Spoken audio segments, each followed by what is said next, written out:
Hello and welcome to property guru. स्वागत है आपका इस शो में। आपके साथ मैं हूं विपिन भट्ट। प्रॉपर्टी की सभी जरूरी जानकारियों के अलावा हम इस शो में आपको देंगे आपकी प्रॉपर्टी से जुड़े इन्वेस्टमेंट और लीगल सवालों के जवाब, साथ ही आपको बताएंगे प्रॉपर्टी बाजार का ताजा हाल। तो आइए करते हैं आज के शो की शुरुआत, लेकिन सबसे पहले देख लेते हैं क्या है आज खास। आज शो में हम आपको बताएंगे देश भर के बड़े शहरों में क्या है प्रॉपर्टी का ताजा भाव। जानेंगे हमारे एक्सपर्ट से बंगलुरु और नोएडा रियल एस्टेट में निवेश के लिए कौन सा शहर देगा सबसे ज्यादा रिटर्न। साथ ही रीडेवलपमेंट में रिहायशी किराएदारों की तरह कमर्शियल किराएदारों को भी मिल सकता है कॉर्पस फंड। लेंगे लीगल एक्सपर्ट विनय सिंह से एक राय।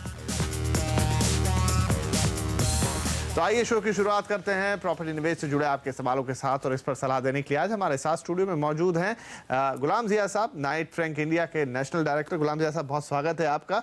तो आइए यहाँ पर सवाल जवाब के सिलसिले को शुरू करें। लेते हैं अपने पहले कॉलर को। अशोक कुमार भौमिक ने हमें फोन किया है दुर्गापुर से। भौमिक साहब, पूछिए अपना सवाल। यस सर, मैं दुर्गापुर के रहने वाला हूँ जी। तो वहाँ पर एक तन्वी हाउसिंग का टॉप 1 सिटी करके एक प्रोजेक्ट आ रही है जी। तो उसमें मैं इन्वेस्ट किया 2 BHK 925 स्क्वायर फीट की जी। और पोजीशन इनका एक्सपेक्टेड है 2015 में। बिल्कुल। तो सर थोड़ा मुझे दे सकते हैं क्या भाव पे आपने इसमें घर खरीदा? 1500 पर स्क्वायर फीट में लिया सर जी। आप चाहते हैं कि आप जानना चाहते हैं कि आपका निवेश कैसा है, आगे किस तरह के प्रोस्पेक्ट होंगे। गुलाम जी साहब, क्या सलाह होगी इनके लिए? देखिए, जहाँ तक सवाल है इस सिटी का, ये दुर्गापुर पहली चीज़ तो ये कि एक इंडस्ट्रियल सिटी है और यहाँ पर स्टील वगैरह की जो इंडस्ट्रीज़ हैं वो हिस्टोरिकली बहुत ही स्ट्रांग रही हैं। तो जॉब क्रिएशन के हिसाब से इस सिटी का अपना एक मकाम है जहाँ पर कंटिन्यूसली इकोनॉमिक एक्टिविटीज़ इंप्रूव हो रही हैं और जिसके कारण घरों की रिक्वायरमेंट हमेशा बनी रहती है। अगली बात ये कि जनाब ने जो प्रोजेक्ट सेलेक्ट किया है ये काफ़ी सेंट्रली लोकेटेड है। इसके आसपास सारी अम्यूनिटीज़ हैं, चाहे आप रिटेल हाई स्ट्रीट्स वगैरह ले लें या कॉलेज स्कूल्स वगैरह ले लें, सब आसपास बहुत अच्छी हैं। सेंट्रली लोकेटेड डेवलपमेंट है। जहाँ तक सवाल है आपके रेट का और अप्रिसिएशन का, ये काफ़ी अच्छे रेट पर, हमारे मुताबिक ये जो आपने 1500 या 1350 जो रेट आपने बताया है ये बहुत ही अच्छा रेट है और आगे चलते इसमें बहुत ही अच्छी खासी इम्प्रूवमेंट होने की उम्मीद है हमें। तो हमारा तो ये ख्याल है कि आप लगे रहें, अच्छा इन्वेस्टमेंट है आपका। जहाँ तक आपका सवाल था डेवलपर के बारे में, देखिए डेवलपर जो है उमूमन अब तक के ये हाल रहा है दुर्गापुर का कि यहाँ पर गवर्नमेंट के हाउसिंग जो है वो ज़्यादा होती थी, इंस्टीट्यूशनल हाउसिंग बहुत बनी है, प्राइवेट डेवलपर्स नए आए हैं। तो ये जितने भी डेवलपमेंट्स आज आप देख रहे हो प्राइवेट डेवलपर्स की तरफ से जो आ रहे हैं, इनका ट्रैक रिकॉर्ड अब तक के एस्टैब्लिश नहीं है। तो हो सकता है कि आपको थोड़ा समझ के या उनका ट्रैक रिकॉर्ड अच्छी तरह चेक करके या इस तरह के प्रोजेक्ट जहाँ पर ऑलरेडी होम लोन या HFCs वगैरह का ऑलरेडी अप्रूवल है, इस तरह के प्रोजेक्ट्स में अगर आप इन्वेस्ट कर रहे हैं तो हमारे हिसाब से बहुत अच्छी डेवलपमेंट है और आपके लिए बहुत ही मुनाफा बख्श हो सकती है। चलिए भौमिक साहब, तो आपके लिए तो यहाँ खुशी की बात है कि आपने अच्छी जगह निवेश किया और आगे चलकर आपको यहाँ से काफ़ी अच्छे रिटर्न्स मिल सकते हैं। आगे बढ़ेंगे, अब लेंगे एक ईमेल जो हमें भेजा। सिद्धार्थ ने पूछना चाहते हैं कि 50 से 60 लाख का निवेश उन्होंने रियल एस्टेट में करना है, 7 से 8 साल की अवधि में एक बढ़िया रिटर्न कमाने के लिए नोएडा या फिर बेंगलुरु, ये 2 चॉइस उनके पास है, तो कहाँ बेहतर रिटर्न मिलेगा ये वो पूछना चाहते हैं। गुलाम जी साहब, नोएडा या फिर बेंगलुरु, कहाँ पर बेहतर रिटर्न? 50 से 60 लाख का बजट है। देखिए, अगर आप सिटी टू सिटी कंपेयर करें तो हमारे हिसाब से बेंगलोर एज अ सिटी में डेवलपमेंट जो हो रहा है इट इज़ कम्प्लीटली उसको डिपेंड कर रहा है कि जॉब क्रिएशन कैसी हो रही हैं और जो ITS जो IT बैक ऑफिस वगैरह की जो जॉब्स बेंगलोर में क्रिएट हो रही हैं उतनी नोएडा में नहीं हो पा रही हैं। अगर उसके बाद अगर आप लोकेशंस ले लें, ख़ास तौर से हिबल और येलाहंका, इस तरह की काफ़ी सारी लोकेशंस हैं जो नई उभर कर आ रही हैं और यहाँ हर जगह पर जो रेट्स चल रहे हैं वो बिल्कुल आपके बजट में मिल जाएंगे। 40-50 लाख में बहुत अच्छे से अपार्टमेंट्स आपको यहाँ मिल जाएंगे।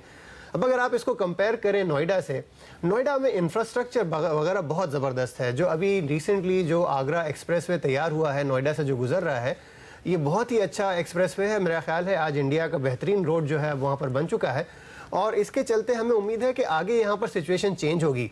नोएडा में इंडस्ट्रियल एक्टिविटीज़ बहुत अच्छी हैं।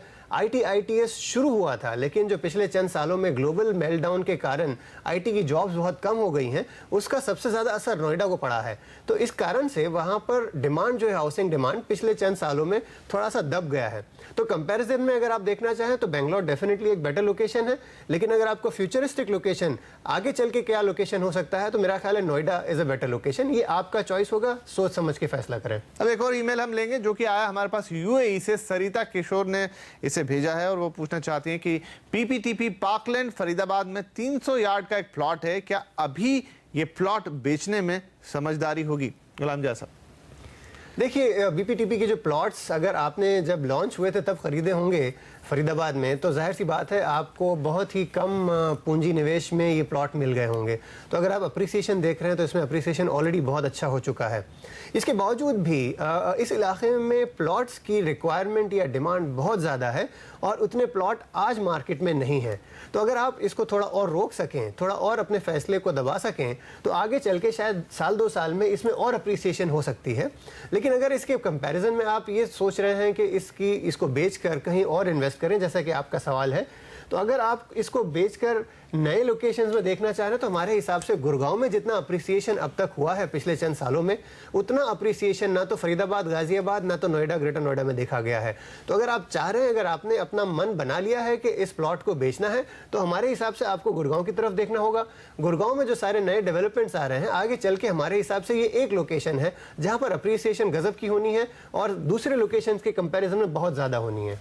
बहरहाल निवेश पर, प्रॉपर्टी निवेश पर हमारे सवाल जवाब के सिलसिले को हम यहीं खत्म करेंगे। गुलाम दिया साहब, आपका बहुत शुक्रिया, आप आए और आपने हमारे दर्शकों के सवालों के जवाब दिए। लेकिन अगर आपके मन में भी प्रॉपर्टी निवेश से जुड़े सवाल है तो आप हमें जरूर लिखें pg@moneycontrol.com पर।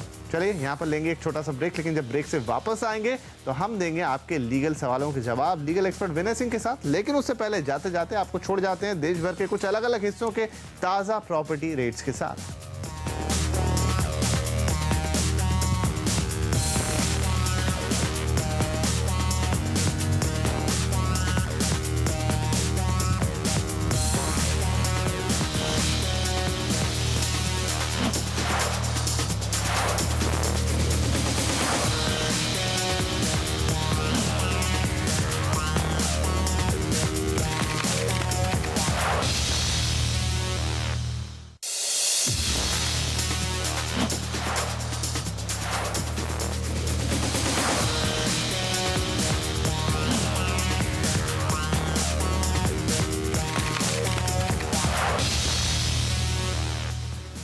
वेलकम बैक, आप देख रहे हैं प्रॉपर्टी गुरु और अब बारी है आपके लीगल सवाल के सॉल्यूशंस बताने की। और इसके लिए आज हमारे साथ स्टूडियो में मौजूद हैं लीगल एक्सपर्ट विनय सिंह। विनय जी, बहुत स्वागत है आपका प्रॉपर्टी गुरु में।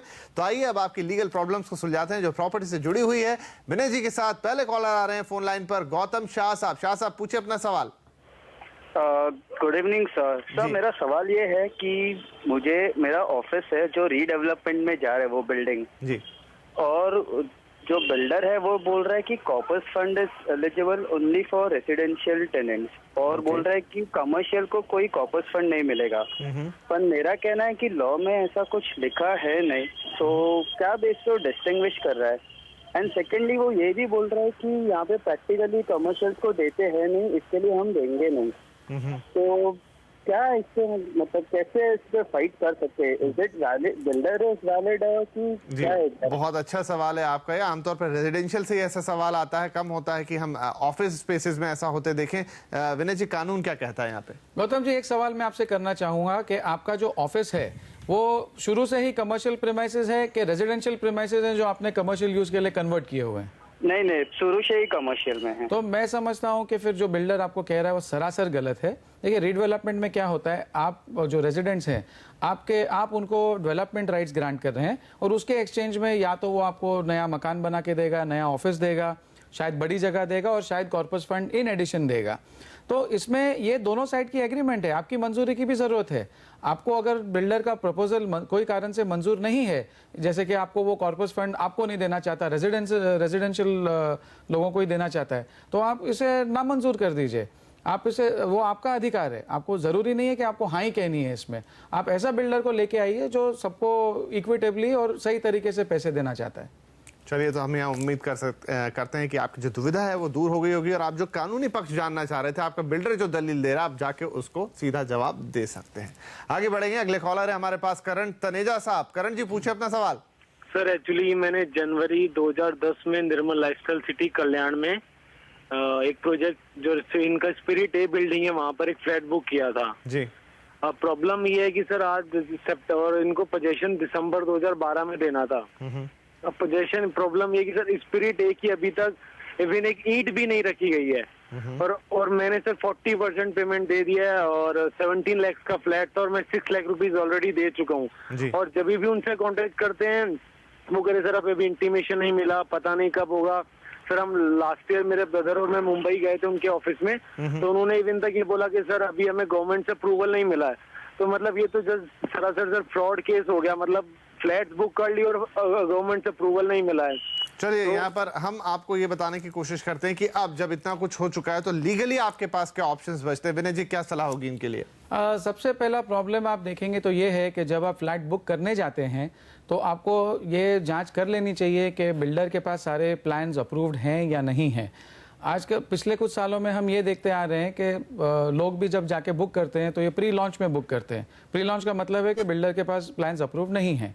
अब सबके मन में शायद थोड़ी लालच होती है कि जब प्री लॉन्च स्टेज है तो जब प्लान्स वगैरह अप्रूव हो जाएंगे तो प्राइजेस सडनली अप्रिशिएट होंगे और उसमें मुनाफा अच्छा होगा।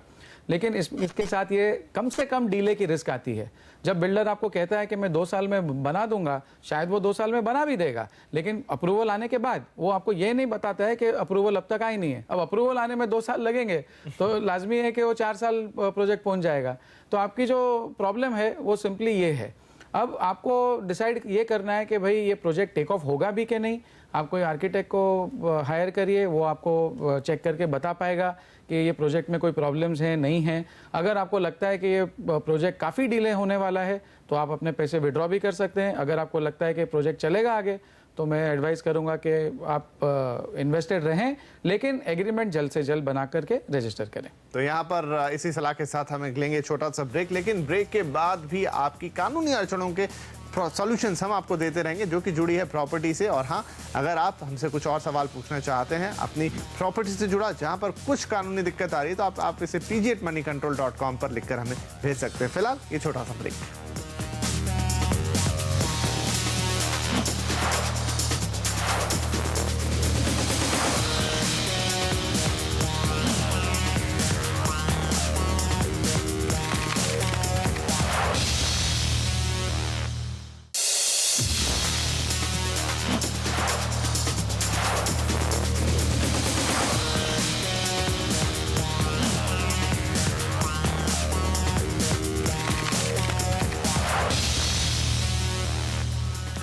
Welcome back. आप देख रहे हैं प्रॉपर्टी गुरु, जहां पर हम दे रहे हैं आपके प्रॉपर्टी से जुड़े लीगल प्रॉब्लम्स के सॉल्यूशन, जिसके लिए हमारे साथ स्टूडियो में मौजूद है विनय जी। तो आइए उनके साथ आपके समस्याओं को सुलझाने का ये सिलसिला आगे बढ़ाते हैं। अगले कॉलर है हमारे पास चंद्रपुर से अभिनय गुप्ता साहब। गुप्ता जी, पूछिए अपना सवाल।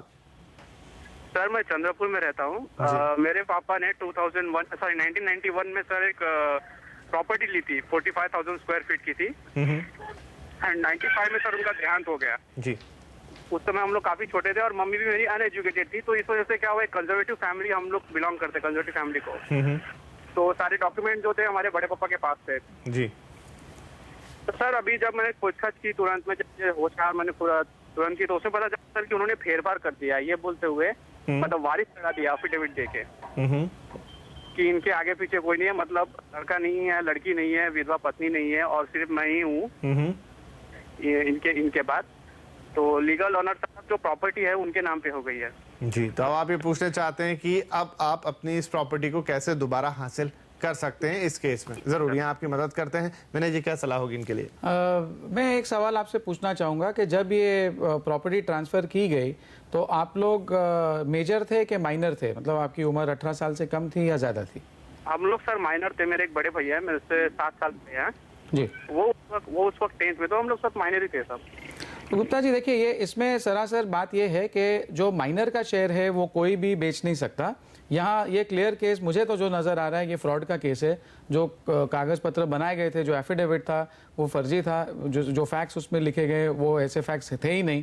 और दूसरी बात, यहाँ माइनर का शेयर है, तो कोर्ट जो है वो माइनर के शेयर को बहुत सीरियसली लेती है। माइनर का शेयर ऐसे ही बिना कोर्ट के ऑर्डर के ट्रांसफ़र किया नहीं जा सकता। तो मैं समझता हूँ कि अभी आपको तुरंत जैसे ही आपको पता चला है इमीडिएटली आपको कोर्ट में केस दर्ज करना होगा और आपके जो ये जो ट्रांजैक्शन हुई है इसे कैंसिल करने का आपको दावा करना होगा। ये इतना तय है कि आप जीतेंगे ज़रूर ये केस, थोड़ा वक्त लग सकता है लेकिन आपको एक्शन अभी इमीडिएटली लेनी होगी, क्योंकि आप इसमें देर करेंगे तो फिर आपका केस शायद एडमिट ही ना हो। चलिए, तो ये सलाह बहुत पानी की तरह साफ है कि आपको देर बिल्कुल नहीं करनी है और पूरी तरह से मामला आपके पक्ष में भी नजर आ रहा है। बस आप सही समय पर चीजों को शुरू कर दें, शुरुआत कर दें तो फैसला आपके हक में आ सकता है। आगे बढ़ेंगे, हमारी अगली कॉलर है लखनऊ से चांदनी गुप्ता। चांदनी जी, पूछिए अपना सवाल। मैं लखनऊ से चांदनी बोल रही हूँ। एक्चुअली हम लोग 2 सिस्टर्स हैं, दोनों मैरिड हैं, ठीक है। मेरा जो मम्मी पापा का प्रॉपर्टी थी वो लखनऊ में ही है एंड उनका वो मेरी मदर के नाम पे था। मेरी जो मदर ने वो मकान मेरे सिस्टर इन लॉ के मेरे अजीजा जी को बेच दिया। तो और उन्होंने भी पूरा पैसा अभी दिया नहीं है, जबकि वो प्रॉपर्टी की कीमत है 60 लाख, उन्होंने 25 लाख में बेचा है, जिसमें से उनको 8 लाख मिला है जी। और मेरे बिना वो विदाउट एनी कंसर्न बेचा गया था। मुझे कुछ भी इन्फॉर्म नहीं था, वो बाद में पता चला है। अब वो लोग उसी मकान में रह रहे हैं, तो क्या मैं इस प्रॉपर्टी के लिए कुछ क्लेम कर सकती हूँ या नहीं? जी जरूर, यहाँ पर आपकी मदद करना चाहेंगे। यहाँ पर विनय जी, क्या सलाह होगी इनके लिए? बिल्कुल चांदनी जी, अगर आपका इसमें शेयर है, आपका हिस्सा है, तो बिल्कुल आपको आपके कंसेंट के बिना ये प्रॉपर्टी बिक ही नहीं सकती। और अगर किसी ने बेचा है ये, तो आप इसके अगेंस्ट एक्शन ले सकते हैं। अगेन मैं सलाह यही दूंगा कि आप तुरंत कोर्ट में जाएं, कोर्ट में केस पेश करें कि ये हमारे कंसेंट के बिना बेचा गया है और ये ट्रांजैक्शन उस हद तक तो कम से कम रद्द ही समझी जाए। लेकिन अगेन आप देरी ना करें, क्योंकि आपको पता चल चुका है कि ये प्रॉब्लम है।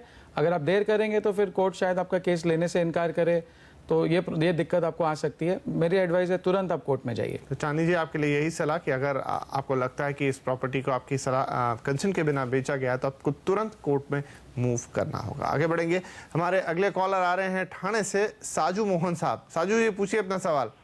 हाँ नमस्ते, मैं सजून बोल रहा हूँ थाने से जी। अच्छा, मेरा आपके लिए 2 सवाल है। पहला तो पोजीशन नहीं मिला है, ओसी भी नहीं मिला है, लेकिन क्या मैं इंटीरियर का काम स्टार्ट कर सकता हूँ? जी। और दूसरा सवाल, पोजीशन लेट होने के कारण मुझे कोई कॉम्पनसेशन मिल सकता है क्या?